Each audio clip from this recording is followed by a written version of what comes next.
எங்ககிட்ட காசே கிடையாதுங்க. சத்தியமாக சொல்கிறேன், காசே கிடையாது. ஆனால் நீங்கள் என்ன பண்ணுறீங்க? எங்களையே நோண்டுறீங்க, எங்கிட்டயே ரைடு வரீங்க. இதெல்லாம் நியாயமா சொல்லுங்கள்? எனக்கு ரொம்ப வருத்தமாக இருக்குது அப்படின்னு இங்கே ஒருத்தர் ஆதங்கப்பட்டு பேசியிருக்கார். யார் அவர்? தமிழ்நாடு காங்கிரஸ் கட்சியின் மாநில தலைவரான செல்வ பெருந்தகை அவர்கள். அவரே தான். என்னன்னா, தமிழ்நாட்டில் எலெக்ஷன்லாம் முடிஞ்சிச்சு இல்லையா, அதுக்கு நன்றி உரை சொல்லணும்ல, அந்த நன்றி உரையை தான் இங்கே ஆற்றுன்னு ஆற்றிருக்காரு. அதுவும் எப்படின்னா, எனதருமை பெரியோர்களே, தாய்மார்களே, எனதருமை அவரே இவரே, அவரோட அவரே, இவரோட இவரே அப்படின்னு சொல்லி தன்னோட கூட்டணி கட்சியில் இருக்கிற எல்லா அங்க உறுப்பினரையும் இணைச்சு ஒரு நன்றி உரையை 2 மணி நேரத்துக்கு ஆற்றியிருக்காரு செல்வ பெருந்தகை அவர்கள். மீண்டும் முதலமைச்சராக இருக்கின்ற அண்ணன் தளபதி முத்துவேல் கருணாநிதி ஸ்டாலின் அவர்களுக்கு என்னுடைய மனமார்ந்த நன்றி. தோழமை கட்சிகளான அன்பு சகோதரி திருமதி பிரேமலதா விஜயகாந்த்,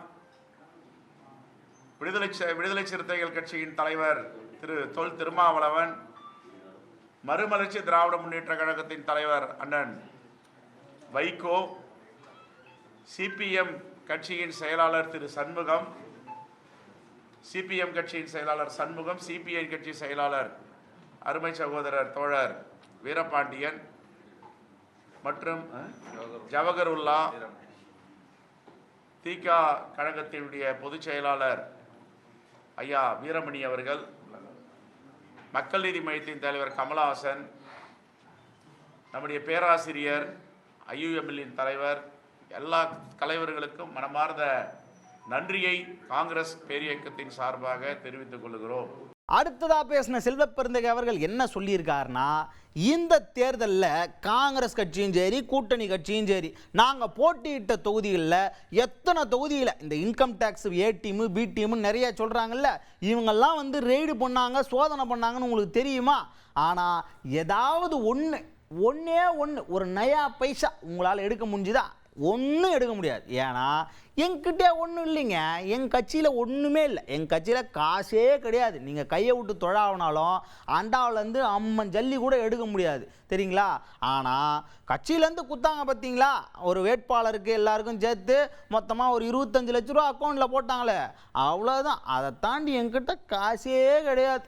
பாவம்ப்பா, டீ செலவுக்கு ஏதாவது அனுப்பி விடுங்க, ஜிபேவில் பார்த்து செய்யுங்க. என்னென்னலாம் சொல்கிறாரு பாருங்க. சரி, இன்னும் என்னென்னலாம் சொல்கிறாருன்னு நீங்களே கேளுங்க. திருப்பெரும்புதூர் தொகுதியில், என்னோட தொகுதியில் எத்தனை இடத்துல நீங்கள் ரைடு பண்ணீங்க, என்ன எடுத்தீங்க? இது 19-20 நடந்த சம்பவம். அதற்கு பிறகு சிறுமாங்காடு தலைவர் திருமதி கன்னியப்பன் வீடு, அந்த பகுதியில் குன்றத்தூர் பக்கம் வந்தேன்னா, குன்றத்தூர் ஒன்றியத்தில் இவங்க வீடு தான் அலுவலகம், இவங்க வீட்டில் தான் இருப்பேன். அங்கே போனால் சிறுமாங்காடு தலைவர் அவர் வீட்டில் இருப்பேன், அவர் அலுவலகத்தில் இருப்பேன். அவர் டிராவல்ஸ் நடத்துகிறார் சுங்கா சத்திரத்தில். முதல்ல டிராவல் அலுவலகத்துக்குள்ள போகிறீங்க, ரைட் பண்ணுறீங்க. ஊராட்சி மன்றம் அவர் தூக்கிட்டீங்க, காரில் உட்கார வச்சுட்டீங்க. ஊராட்சி மன்றத்துக்குள்ளே போகிறீங்க, அங்கே ரைட் பண்ணுறீங்க. அவர் வீட்டில் ரைட் பண்ணுறீங்க. என்ன மிரட்டினீங்க? பணம் எங்கே? கோடிக்கணக்கான பணம் எங்கே?